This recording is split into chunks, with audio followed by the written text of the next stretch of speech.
Hello guys, BPSC online academy में आप लोग का बहुत बहुत स्वागत है। इससे पहले वाले क्लास में हम लोग भारत सरकार अधिनियम 1919 तक कवर किए थे। अब यहाँ से हम लोग भारत सरकार अधिनियम 1935 से कवर करेंगे। तो चलिए बिना टाइम गंवाए स्टार्ट करते हैं आज का सेशन। तो आज का सेशन का पहला पॉइंट है, भारत में उत्तरदायी पूर्ण शासन की स्थापना के संदर्भ में अंतिम महत्वपूर्ण अधिनियम कौन सा था। तो ये था भारत सरकार अधिनियम 1935। क्योंकि इस टाइम बहुत सारे कुछ चेंज हुआ था और अभी भी वर्तमान में जो हमारा संविधान है, यहाँ भारत सरकार अधिनियम 1935 से बहुत कुछ उसमें ऐड किया गया है। नेक्स्ट है, ब्रिटिश संसद ने भारत शासन अधिनियम 1935 कब पारित किया था। तो ये पारित किया गया था अगस्त 1935 में। नेक्स्ट है, भारत शासन अधिनियम 1935 की प्रमुख विशेषताएं क्या है। तो इसका प्रमुख विशेषता की अगर हम लोग बात करें तो भारत में सर्वप्रथम संघात्मक सरकार की स्थापना हुई। जो प्रांतों में जो लगाया गया था द्वैत प्रांत, मतलब डायरची लगाया गया था, उसको हटा दिया गया। ठीक है, प्रांतों में स्वयं सत्ता की स्थापना की गई, केंद्र में द्वैत शासन लग गया। वहाँ प्रांतों से हटा दिया गया, यहाँ पर केंद्र में लग जाता है। तो अक्सर यहाँ से क्वेश्चन रहता है कब प्रांत में लगाया गया, वो आप लोग देख लीजिएगा, और कब हटाया गया। तो 1935 में हटाया गया था द्वैत शासन प्रांत से। चलिए नेक्स्ट है कि भारत शासन अधिनियम 1935 के अंतर्गत अविष्ट शक्तियों केंद्रित थी। तो किसके अंतर्गत। तो ये गवर्नर जनरल के अंतर्गत, जिसको वायसराय कहा जाता था, यानी वायसराय में था ये। किस अधिनियम के द्वारा अंग्रेजों ने अखिल भारतीय संघ शब्द प्रस्तावित किया था। तो ये किया गया था भारत सरकार अधिनियम 1935 के द्वारा। भारत शासन अधिनियम 1935 में विषयों को विभाजन किया गया। कौन कौन से विषय, मतलब एक सब्जेक्ट लिस्ट जिसको बोलते हैं, जो अभी भी वर्तमान में भी हमारे संविधान में है, जो यूनियन लिस्ट, स्टेट लिस्ट और जो है कंक्रीट लिस्ट के नाम से हम लोग जानते हैं, तो यहीं से लिया गया है। तो 3 लिस्ट में बेसिकली सारे सब्जेक्ट को चूज किया गया, मतलब बांट दिया गया था। जैसे संघ सूची हो गया, राज्य सूची हो गया और समवर्ती सूची हो गया। ठीक है, ये समवर्ती सूची बेसिकली लिया गया है ऑस्ट्रेलिया से। उसके बाद है, किस अधिनियम के द्वारा संघीय न्यायालय की स्थापना का प्रावधान किया गया था। तो ये किया गया था भारत सरकार अधिनियम 1935 के द्वारा। नेक्स्ट है, किस अधिनियम द्वारा भारत को लिखित संविधान देने का प्रयास किया गया था। तो यही भारत सरकार अधिनियम 1935 के द्वारा जो है भारत को एक लिखित संविधान देने का प्रयास किया गया था। नेक्स्ट है, भारत शासन अधिनियम 1935 में ब्रिटिश भारत से संबंधित कुल अनुच्छेद तथा अनुसूचियाँ थी। कितनी थी उस टाइम में। तो उस टाइम में 321 और 10 अनुसूची बनाया गया था।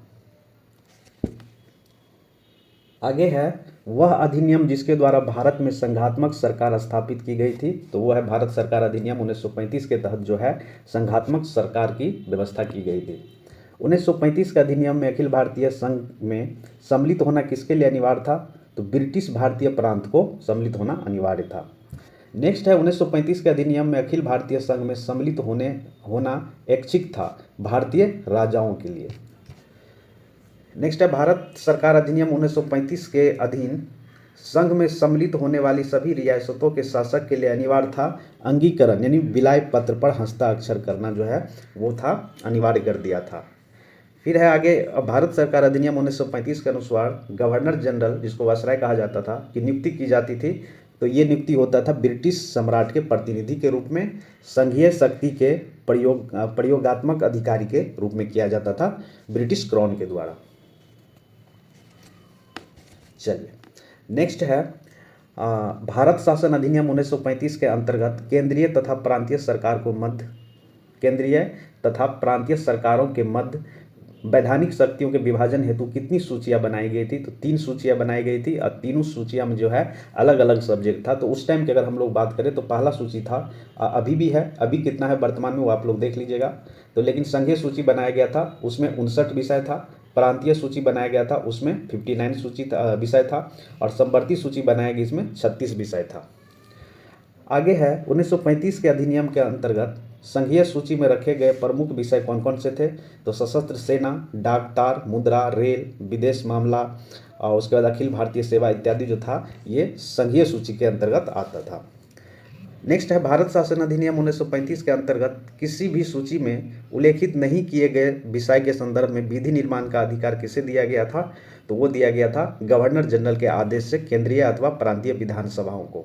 ठीक है, जो किसी भी, चाहे वो अगर किसी विषय मतलब जो लिस्ट है उसमें अगर मेंशन नहीं है तो उस पर जो अगर कोई कानून लाना होता था तो गवर्नर जनरल के आदेश पे ही होता था।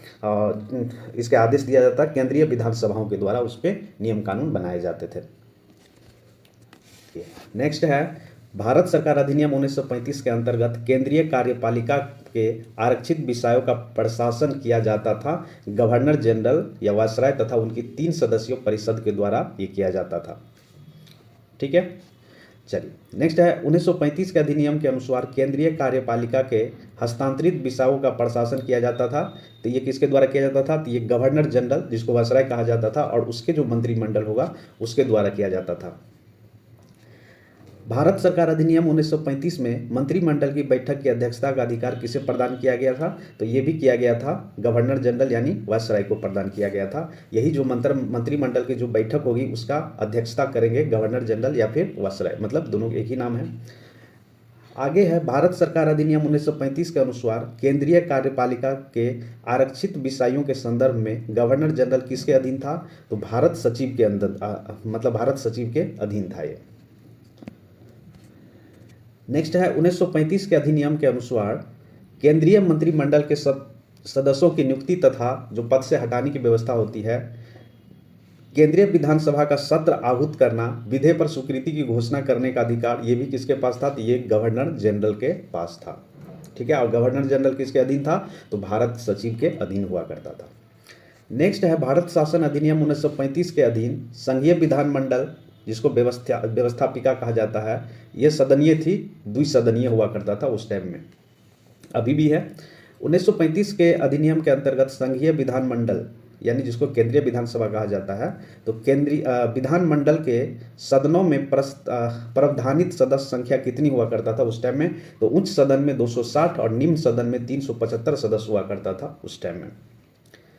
नेक्स्ट है भारत सरकार अधिनियम 1935 में निम्न सदन का कार्यकाल कितना निर्धारित किया गया था? तो निम्न का कितना, निम्न जो सदस्य था निम्न सदन जो हुआ करता था उसमें जो सदस्य की अगर हम लोग बात करें तो 375 हुआ करता था और इसका कार्यकाल हुआ करता था 5 साल। उसके बाद है भारत सचिव के लिए अधिकतम 6 तथा न्यूनतम 3 भारत सचिव के लिए अधिकतम 6 तथा न्यूनतम 3 परामर्शदाता नियुक्त करने का प्रावधान किस अधिनियम के तहत किया गया था? तो ये किया गया था भारत सरकार अधिनियम 1935 के तहत। ये जो है मतलब 6 से 3 के नंबर में हुआ करता था, ये परामर्श देते थे कि इसको भारत सचिव को। नेक्स्ट है भारत सरकार अधिनियम 1935 में संशोधन अथवा परिवर्तन की शक्ति निहित थी ब्रिटिश संसद में। अगर उसमें कुछ चेंज लाना है, कुछ सुधार करना है या कुछ जोड़ना है तो ये अधिकार किसके पास था? तो ये ब्रिटिश संसद को उस टाइम में था, अभी हमारे पास है। कहने का मतलब अभी हमारे संसद के पास है, उस टाइम में ब्रिटिश संसद के पास था।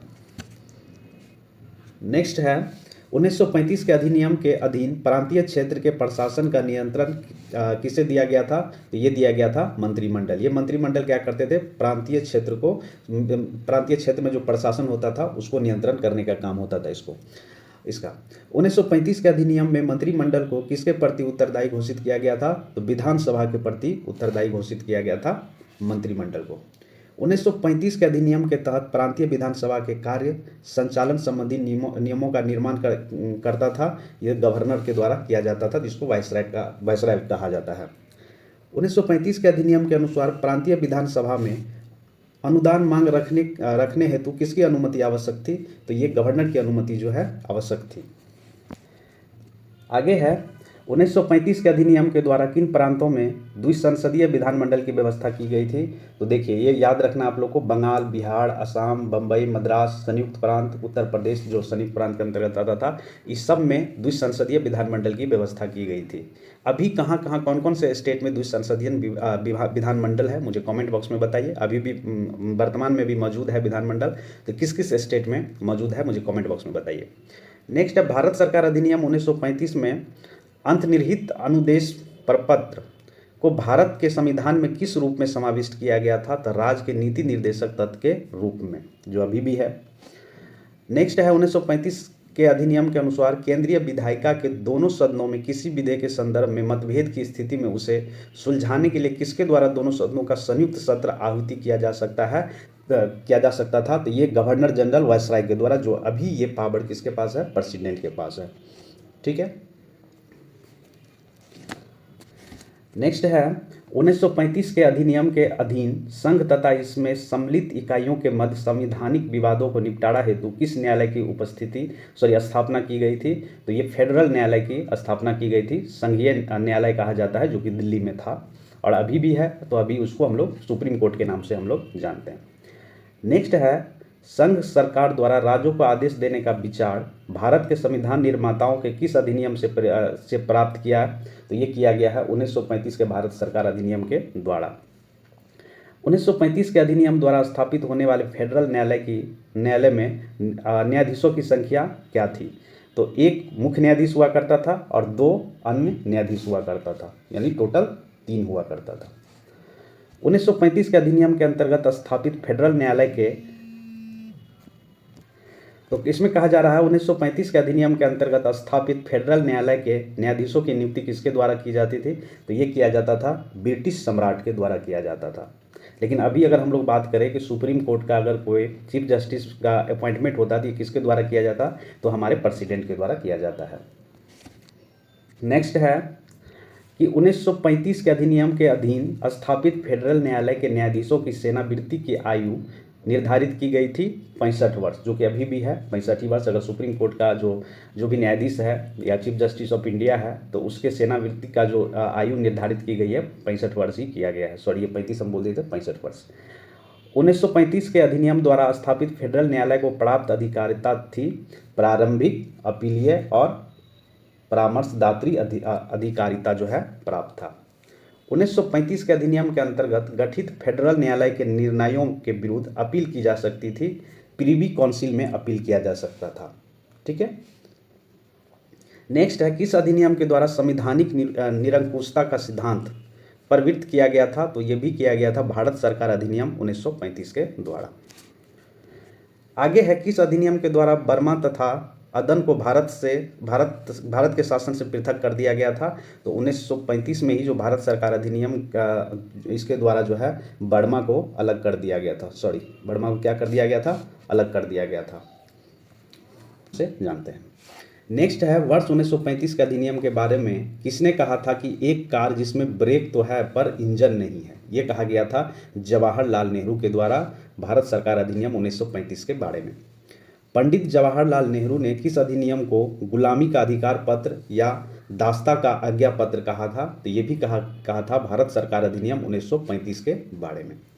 किस वायसराय ने कहा था कि भारत शासन अधिनियम 1935 इसीलिए पास किया गया क्योंकि हम समझते थे कि भारत पर अंग्रेज प्रभुत्व बरकरार रखने का यह सर्वोच्चतम तरीका है? तो ये कहा गया था लॉर्ड लिनलिंगथोप के द्वारा कहा गया था। 1919 के अधिनियम जब आया था, जिसको मॉन्टेगू चेम्सफोर्ड रिपोर्ट भी कहा जाता है, उसके नियम भी कहा जाता है, तो इसके बारे में सुभाष चंद्र जी बोस का कहना था कि भारतीयों को बेरियों का नया जाल था। ये कहा गया था 1919 में भारत सरकार अधिनियम जो आया था, जिसको मॉन्टेगू चेम्सफोर्ड कहा जाता है, उसी को कहा था सुभाष चंद्र जी बोस के द्वारा। ठीक है। चलिए अब यहाँ से हम लोग क्रिप्स मिशन के बारे में देखेंगे, वन लाइनर। क्रिप्स मिशन किस वर्ष भारत आया था? तो ये आया था 1942 में। किस प्रस्ताव के माध्यम से पहली बार स्पष्ट रूप से कहा गया कि भारतीय संविधान का निर्माण भारत की निर्वाचित संविधान सभाओं के द्वारा किया जाएगा? तो ये कहा गया था क्रिप्स मिशन प्रस्ताव के द्वारा कहा गया था। किस प्रस्ताव में यह कहा गया कि भारत को डोमिनियन स्टेटस प्रदान किया जाएगा? तो ये भी बात हुआ था किसमें? क्रिप्स मिशन में ही हुआ था, जो कि 1942 में भारत आया था। भारत में संघीय व्यवस्था का निर्माण होगा जिसमें ब्रिटिश प्रांत व देशी रियासत भी शामिल होगी, यह प्रस्ताव लाया गया था। तो ये लाया गया था क्रिप्स मिशन के माध्यम से। इसमें कहा गया था क्या ब्रिटिश प्रांत व देशी रियासत जो है वो भी शामिल होगा, मतलब ये भारत के संघीय में ऐसा कहा गया था क्रिप्स मिशन में। नेक्स्ट है प्रांत व रियासतों के लिए संविधान को स्वीकार करने या अस्वीकार करने की शक्ति का प्रावधान किया गया था, ये भी किया गया था क्रिप्स मिशन प्रस्ताव में। नेक्स्ट है मुस्लिम लीग एवं कांग्रेस दोनों ने किस प्रस्ताव को अस्वीकार कर दिया था? तो ये क्रिप्स मिशन प्रस्ताव को अस्वीकार कर दिया था। मुस्लिम लीग के द्वारा भी और कांग्रेस दोनों के द्वारा भी। ये क्वेश्चन अक्सर पूछा जाता है, जो कौन सा जो प्रस्ताव था जो मुस्लिम लीग और कांग्रेस दोनों के द्वारा नकार दिया गया था, तो ये क्रिप्स मिशन था। नेक्स्ट है मुस्लिम लीग के क्रिप्स प्रस्ताव को क्यों अस्वीकार किया था, तो क्यों किया गया था मुस्लिम लीग के द्वारा जो अस्वीकार किया गया था क्रिप्स मिशन, इसमें क्योंकि क्रिप्स मिशन जो था उसमें क्या कहा था कि पृथक पाकिस्तान की मांग को अस्वीकार कर दिया जाए, मतलब कि अलग जो पाकिस्तान की मांग था उस पर एग्री नहीं थे ये क्रिप्स मिशन, इसीलिए उन्होंने वो कर दिया, मतलब रिजेक्ट कर दिया।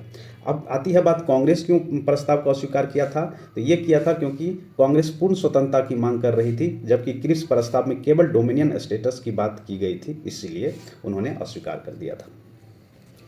बाद ये क्रिप्स मिशन के बारे में एक स्टेटमेंट दिया गया था महात्मा गांधी के द्वारा। उन्होंने कहा था कि क्रिप्स प्रस्ताव जो है एक पोस्ट डेटेड चेक है, ये कहा गया था महात्मा गांधी के द्वारा क्रिप्स मिशन को।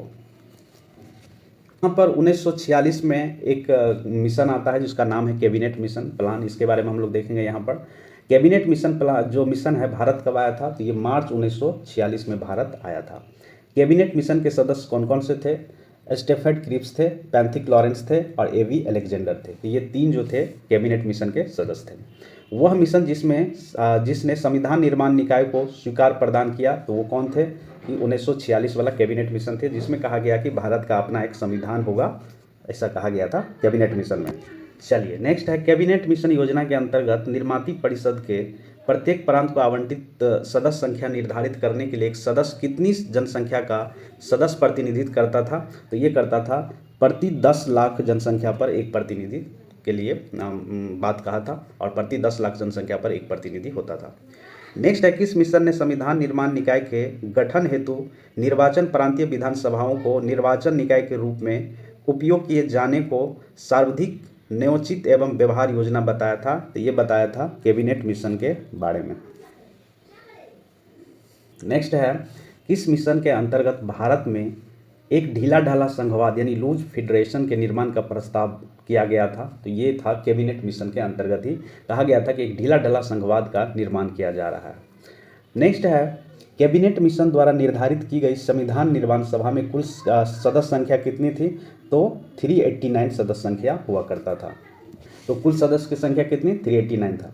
नेक्स्ट है कैबिनेट मिशन द्वारा निर्धारित संविधान निर्माण सभा की कुल सदस्य जो है 389 था, उसमें ब्रिटिश भारत को आवंटित की गई सीटों की संख्या कितनी थी, तो 296। कैबिनेट मिशन द्वारा निर्धारित संविधान सभा में चीफ कमिश्नर क्षेत्र में कितने प्रतिनिधि सम्मिलित थे, तो ये थे 4। कैबिनेट मिशन द्वारा निर्धारित विधान निर्माण सभा में देशी रियासतों के लिए जाने वाले प्रतिनिधि की संख्या देशी रियासत के कितने थे, तो 93 सदस्य थे। कैबिनेट मिशन योजना के तहत प्रत्येक ब्रिटिश प्रांत को आवंटित की गई सीट का निर्धारण कितने समुदाय के बीच उनकी जनसंख्या के अनुपात में किया गया था, तो 3 मुस्लिम, सिख व सामान्य के लोग हुआ करते थे। नेक्स्ट है कैबिनेट मिशन योजना के तहत देशी रियासतों के प्रतिनिधि के चयन का प्रावधान किया गया था रियासतों के प्रमुख के द्वारा। अब यहाँ से हम लोग देखने वाले हैं भारत में अंतरिम सरकार का गठन। अब अंतरिम सरकार का गठन जब 1946 में होता है, उसी से संबंधित हम लोग वन लाइनर देखेंगे। यहाँ पर भारत में अंतरिम सरकार का गठन किस प्रस्ताव के माध्यम से किया गया था, तो ये किया गया था कैबिनेट मिशन प्रस्ताव के माध्यम से, जो कि 1946 में ही आया था। नेक्स्ट है भारत में प्रथम अंतरिम सरकार की घोषणा कब की गई थी, तो 24 अगस्त 1946 को जो है अंतरिम सरकार की घोषणा की गई थी। कैबिनेट मिशन योजना के तहत कितनी सदस्यीय अंतरिम सरकार के गठन का प्रावधान किया गया था, तो 14, 6 कांग्रेस का, 5 मुस्लिम लीग का और 1 एंग्लो इंडियन, 1 सिख और 1 पारसी। जवाहरलाल नेहरू के नेतृत्व में 12 संसदीय अंतरिम मंत्रिमंडल का गठन किया गया था कब, तो 2 दिसंबर 1946 को जवाहरलाल जी के नेतृत्व में 12 सदस्यीय अंतरिम मंत्रिमंडल का गठन किया गया था। नेक्स्ट है अंतरिम सरकार के पुनर्गठन के बाद मुस्लिम लीग के कितने प्रतिनिधि को मंत्रिमंडल में शामिल किया गया था, तो 5, ठीक है, 6 कांग्रेस से, 5 मुस्लिम लीग से और 1 एंग्लो इंडियन से और 1 सिख से, 1 पारसी से। अब यहाँ पर हम लोग देखेंगे जो अंतरिम सरकार का गठन हुआ था उसमें कौन से मिनिस्ट्री किसको मिला था उसके बारे में हम लोग देखेंगे। जैसे जवाहरलाल नेहरू की बात करें तो ये उपाध्यक्ष थे, विदेश मंत्री और राष्ट्रमंडल मामले इनके पास हुआ करता था। फिर सरदार वल्लभ भाई पटेल के पास गृह मंत्री, सूचना प्रसार विभाग और रियासत का विभाग सरदार पटेल के पास हुआ करता था। लियाकत अली जो कि मुस्लिम लीग के 5 सदस्य थे, 5 सदस्य आए थे, तो उसमें लियाकत अली को वित्त विभाग दिया गया था। फिर बलदेव सिंह को रक्षा विभाग दिया गया था। जॉन मथाई को उद्योग और आपूर्ति विभाग दिया गया था। सी राजगोपालाचारी को शिक्षा विभाग दिया गया था। और गजनफर अली जो कि मुस्लिम लीग के थे इनको स्वास्थ्य विभाग दिया गया था। जोगेंद्र नाथ मंडल जी को जो मुस्लिम लीग से आए हुए थे विधि विभाग दिया गया था। CH भाभा को दिया गया था कार्य, खान एवं बंदरगाह मंत्रालय।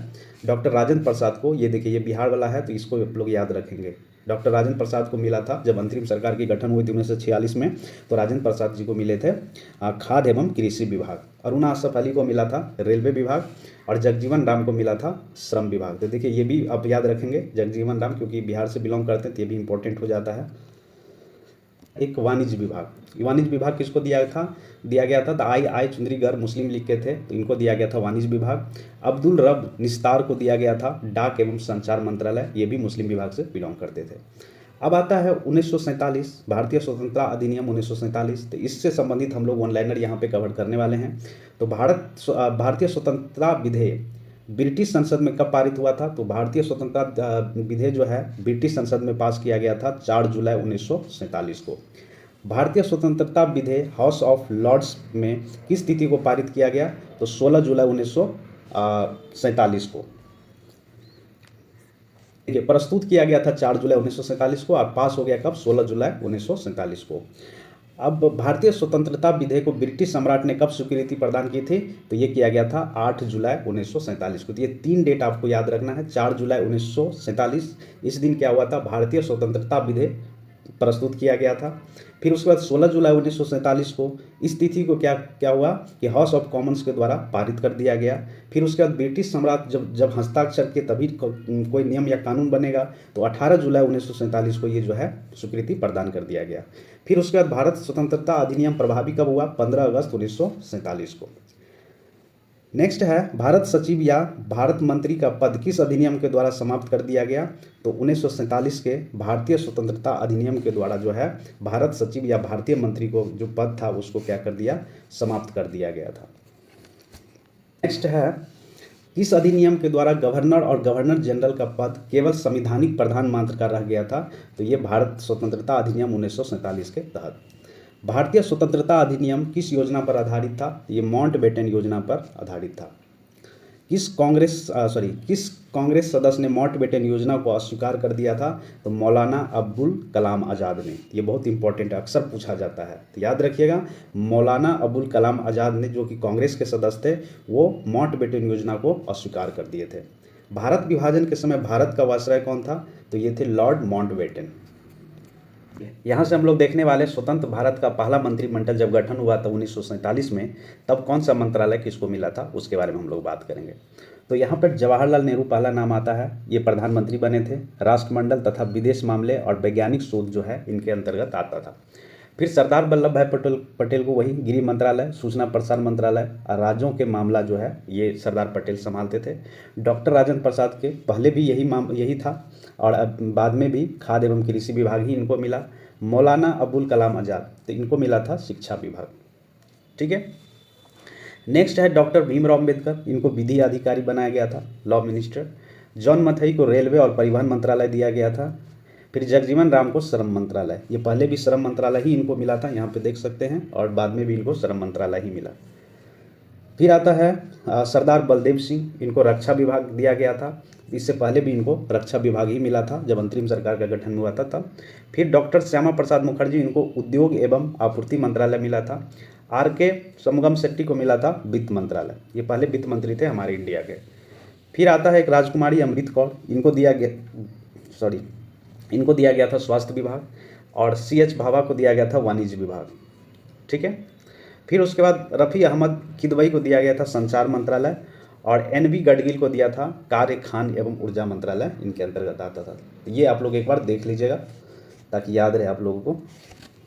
डेट है जो आपको याद होना चाहिए, तो एक बार देख लीजिए जितने अभी पढ़ें कौन सा नियम कब आया था, कौन सा एक्ट, कौन सा रेगुलेशन कब आया था, तो उसके बारे में दिया गया है। तो इनको एक बार आप लोग ध्यान से देख लीजिएगा, ये आपको याद होना चाहिए।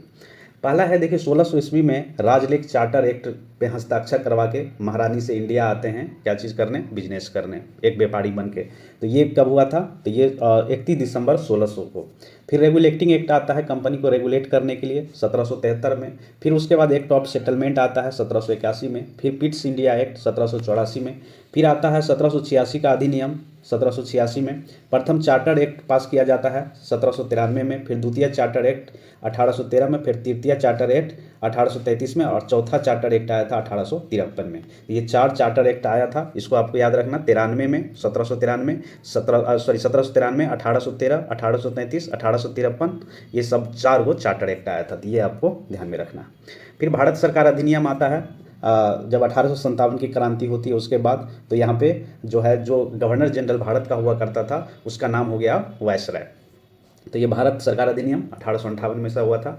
फिर प्रथम भारत परिषद अधिनियम आया था 1861 में।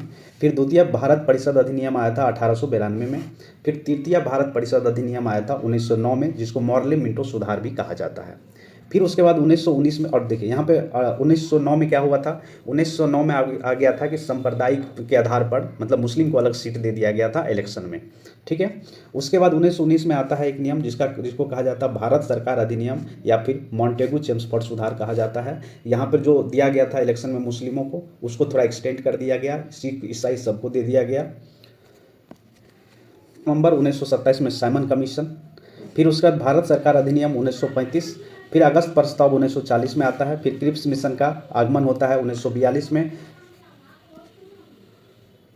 फिर उसके बाद बेवल योजना आता है 14 जून 1945 को। फिर शिमला कॉन्फ्रेंस होता है 25 जून से 14 जुलाई 1945 के बीच में। फिर कैबिनेट मिशन मार्च 1946 में आता है। फिर उसके बाद माउंट बेटन योजना लाया जाता है 3 जून 1947 को। और फाइनली 18 जुलाई 1947 को जो भारत स्वतंत्रता अधिनियम पास किया जाता है। फिर उसके बाद हमारा भारत जो है अगस्त में स्वतंत्र हो जाता है। ठीक है, तो आज का क्लास यहीं तक रखते हैं, फिर हम लोग मिलते हैं अगले वीडियो में अगले टॉपिक के साथ। आई होप कि आप लोगों को ये जो अच्छा लगा होगा ये सेशन। अगर अच्छा लगा तो सेशन को लाइक कर दीजिए, शेयर कीजिए, सब्सक्राइब करिए। मिलते हैं अगले वीडियो में। Thank you.